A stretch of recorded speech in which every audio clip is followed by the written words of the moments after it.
bisa menggunakan uji molis. Nah, uji molis ini adalah uji untuk menentukan adanya karbohidrat berdasarkan dehidrasi karbohidrat oleh asam sulfat yang menghasilkan aldehid. Selanjutnya, aldehidnya itu bereaksi dengan alpha-naftol menghasilkan zat berwarna ungu. Jadi, uji molis ini untuk menguji adanya karbohidrat dari suatu sampel, bisa itu sampel makanan atau sampel suatu zat kimia lainnya. Jadi ini berlaku untuk semua jenis karbohidrat. Nah, reaksinya misalkan ini ada karbohidrat glukosa direaksikan dengan asam, maka akan terbentuk 5-hidroksimetil furfural. Seperti ini strukturnya. Ini merupakan aldehid dan tapi ada hidroksinya. Nah, ini ada cincin furannya. Kemudian 5-hidroksimetil furfular ini bereaksi dengan alpha-naftol dan dengan asam juga, sehingga dihasilkan reaksi coupling, yaitu pada posisi para dari hidroksi pada alpha-naftol dengan C-karbonil dari aldehidnya ini. Sehingga ini 5-hidroksimetil furfuralnya dan ini alpha-naftolnya. Jadi 5-hidroksimetil furfural ini berkopling dengan 2 molekul alpha-naftol. Kemudian dioksidasi lebih lanjut sehingga akan dihasilkan ini mengalami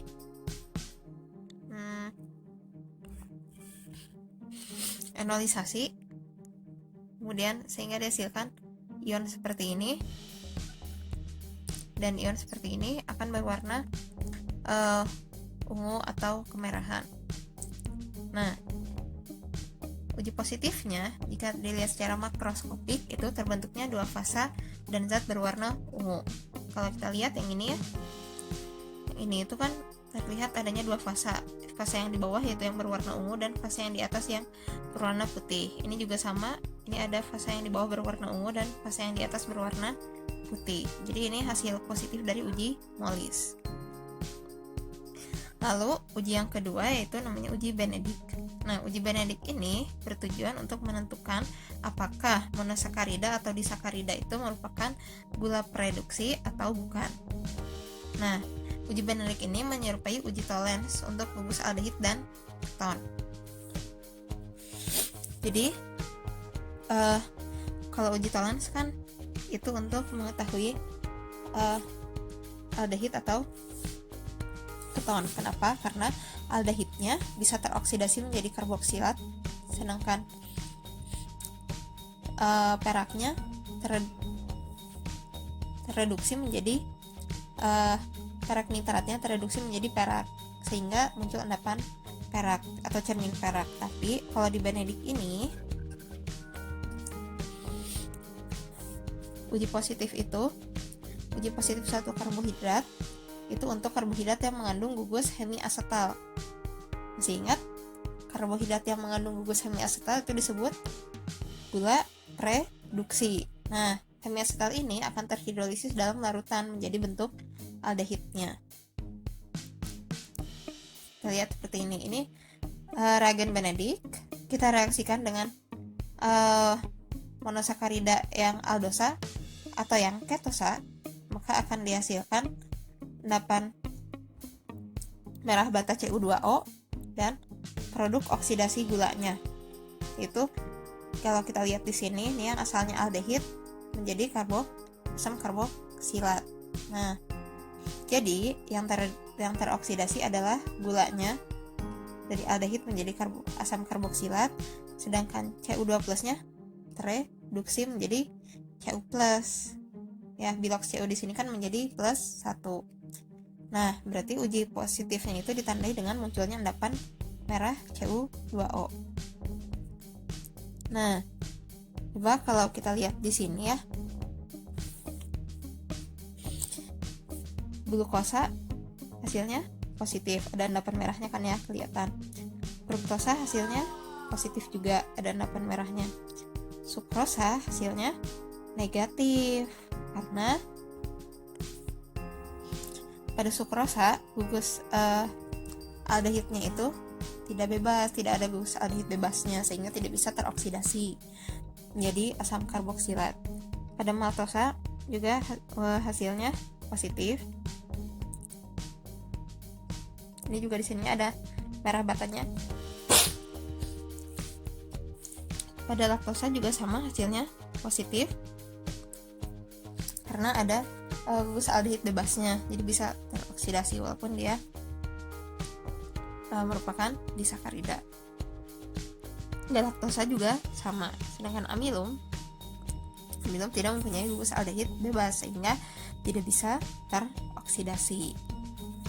Maka hasil uji Benedict untuk sukrosa dan amilum hasilnya negatif. Jadi uji Benedict ini untuk mendeteksi adanya gula reduksi. Nah, ujian selanjutnya yaitu uji Barfoot. Uji Barfoot ini mirip dengan uji Benedict, reaksinya juga sama, reagennya juga hampir mirip, tapi tujuannya beda, yaitu untuk menentukan apakah suatu karbohidrat itu merupakan monosakarida atau disakarida. Nah, reagen Barfoot ini bereaksi dengan monosakarida menghasilkan endapan tembaga 1 oksida, sama kayak ini, endapan merah bata, dengan laju reaksi yang lebih cepat daripada disakarida. Jadi yang membedakan hanyalah laju reaksinya. Untuk monosakarida lebih cepat daripada disakarida. Contohnya ini, glukosa monosakarida, fruktosa monosakarida, terbentuk kan endapan merah. Sukrosa disakarida, belum terbentuk, padahal glukosa dan fruktosa sudah terbentuk. Maltosa disakarida tapi tidak atau belum terbentuk endapan merah bata. Laktosa disakarida, belum terbentuk endapan merah bata. Galaktosa merupakan monosakarida kan, sehingga terbentuk endapan merah bata. Amilum merupakan polisakarida, sehingga tidak akan terbentuk endapan merah bata. Oke, sekian dari saya, terima kasih. Selamat berjumpa teman-teman mahasiswa. Pada kesempatan ini kita akan membahas mengenai pengujian karbohidrat. Untuk pengujian karbohidrat, ada beberapa pengujian yang bisa kita lakukan seperti uji Morris, uji Benedict, uji Seliwanov, uji Barfoot, dan uji iodin. Nah, kali ini kita akan membahas mengenai pengujian iodin. Uji iodin adalah uji kualitatif karbohidrat yang dapat dilakukan di mana saja dan mudah untuk dilakukan. Bahan dan alat yang kita gunakan untuk pengujian ini adalah beberapa bahan uji, yaitu kentang, ubi, bawang merah, mentega, nasi, dan larutan iodin, dan alat yang kita gunakan adalah cutter dan air. Langkah selanjutnya, kita akan memulai pengujian kualitatif karbohidrat dengan larutan iodin. Pertama-tama, siapkan bahan yang diuji dengan cara mengiris atau menumbuk bahan. Selanjutnya, bahan yang sudah diiris atau ditumbuk diletakkan pada tempat yang berbeda pada wadah pengujian.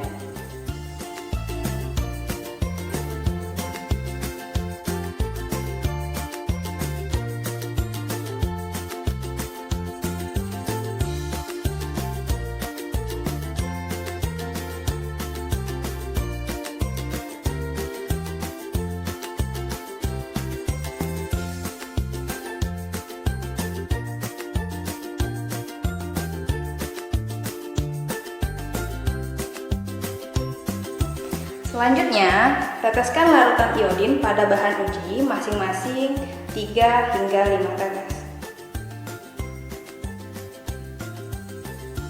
Kemudian, perhatikan perubahan warna yang terjadi pada bahan uji.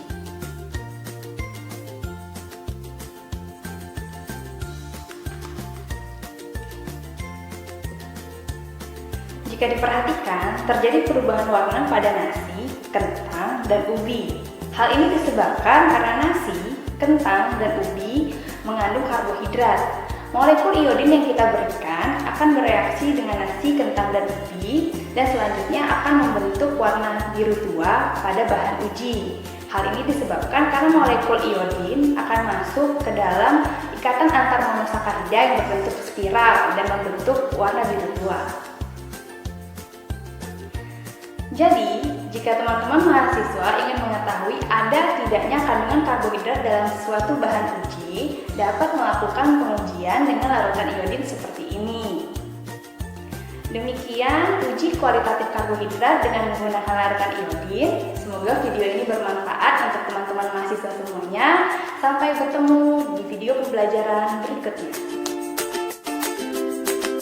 Solubility test. Glucose. Using a spatula, take a small quantity of glucose and put it in a test tube. Take about 3 ml of distilled water in a dropper. Pour it into the test tube and shake the test tube well.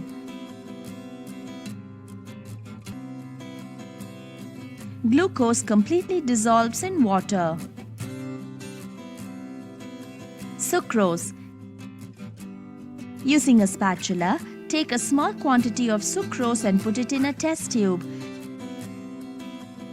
Take about 3 ml of distilled water in a dropper. Pour it into the test tube and shake the test tube well.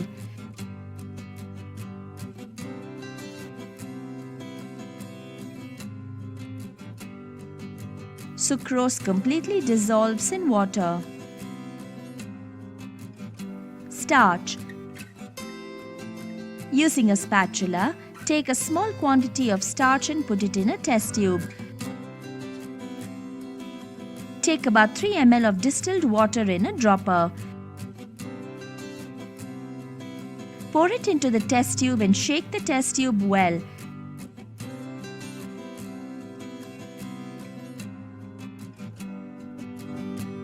Starch is insoluble in water. Molasses test. Glucose. Take molasses reagent using a dropper. Add about 6 drops of molasses reagent into a test tube containing 2 ml aqueous solution of glucose. Using a dropper, take a few drops concentrated sulfuric acid. Add it slowly along the side of the test tube without mixing. A red-violet ring is produced at the junction of the two layers, acid layer and test layer, indicating the presence of carbohydrates. Sucrose. Take molasses reagent using a dropper. Add about 6 drops of molasses reagent into a test tube containing 2 ml aqueous solution of sucrose. Using a dropper, take a few drops of concentrated sulfuric acid. Add it slowly along the side of the test tube without mixing. A red-violet ring is produced at the junction of the two layers, acid layer and test layer, indicating the presence of carbohydrates. Starch. Take molasses reagent using a dropper.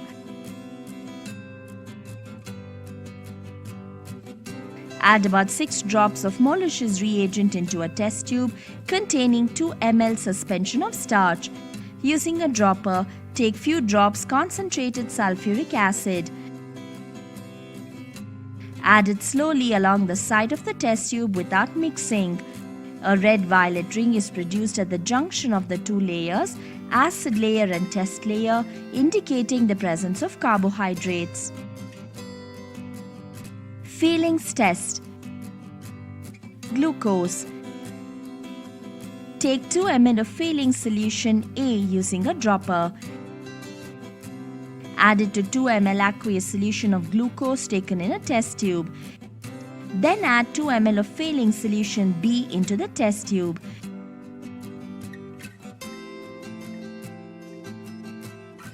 The solution turns a deep blue color. Remove the test tube from the rack using a test tube holder. Place it in a boiling water bath and heat for few minutes. Glucose is a reducing sugar that reduces the Cu2 ions in the test reagent to red precipitate of copper oxide. Sucrose. Take 2 ml of Fehling solution A using a dropper.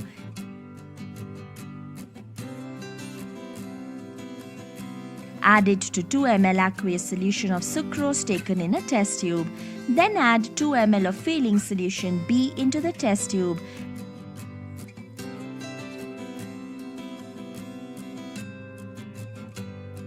The solution turns a deep blue color. Remove the test tube from the rack using a test tube holder. Place it in a boiling water bath and heat it for few minutes. The color remains the same. The test is negative, indicating that sucrose is a non-reducing sugar. Starch. Take 2 ml of Fehling solution A using a dropper. Add it to 2 ml suspension of starch taken in a test tube. Then add 2 ml of Fehling solution B into the test tube.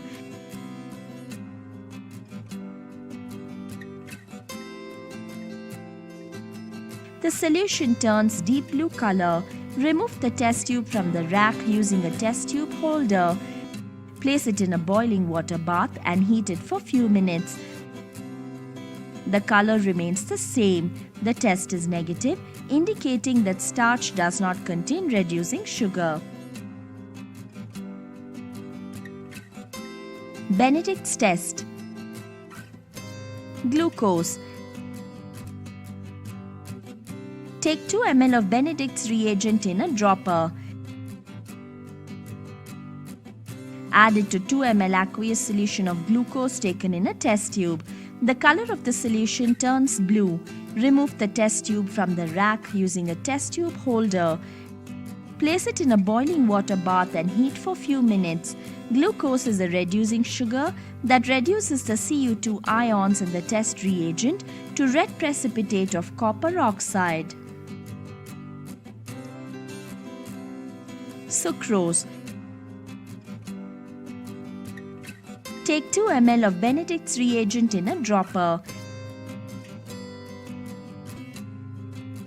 Add it to 2 ml aqueous solution of sucrose taken in a test tube. The color of the solution turns blue. Take the test tube using a test tube holder. Place it in a boiling water bath and heat for few minutes. The color remains the same. The test is negative, indicating that sucrose is a non-reducing sugar. Starch. Take 2 ml of Benedict's reagent in a dropper. Add it to 2 ml suspension of starch taken in a test tube. The color of the solution turns blue. Remove the test tube from the rack using a test tube holder. Place it in a boiling water bath and heat for few minutes. The color remains the same. The test is negative, indicating that starch does not contain reducing sugar. Tollens test. Glucose. Take 2 ml of Tollens reagent using a dropper. Add it to a test tube containing 2 ml aqueous solution of glucose. Remove the test tube from the rack using a test tube holder. Place it in a boiling water bath and heat it for 10 minutes. Glucose is a reducing sugar that reduces silver ions in the test reagent to elemental silver, which is accumulated on the inner surface of the reaction vessel, producing a silver mirror on the inner surface of the vessel. Sucrose.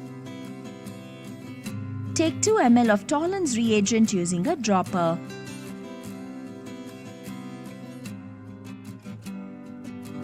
Add it to a test tube containing 2 ml aqueous solution of sucrose. Remove the test tube from the rack using a test tube holder. Place it in a boiling water bath and heat for 10 minutes. There will be no characteristic change, indicating the absence of reducing carbohydrate. Starch. Take 2 ml of Tollens reagent using a dropper. Add it into a test tube containing 2 ml suspension of starch. Remove the test tube from the rack using a test tube holder. Place it in a boiling water bath and heat for 10 minutes. There will be no characteristic change indicating the absence of reducing carbohydrate. Iodine test. Glucose. Take a few drops of iodine solution using a dropper. Add 2 drops of iodine solution into a test tube containing 2 ml aqueous solution of glucose. There will be no characteristic change indicating the absence of starch. Sucrose. Take a few drops of iodine solution using a dropper. Add 2 drops of iodine solution into a test tube containing 2 ml aqueous solution of sucrose. There will be no characteristic change indicating the absence of starch. Starch. Take a few drops of iodine solution using a dropper. Add 2 drops of iodine solution into a test tube containing 2 ml suspension of starch. The color of the solution turns blue, indicating the presence of starch.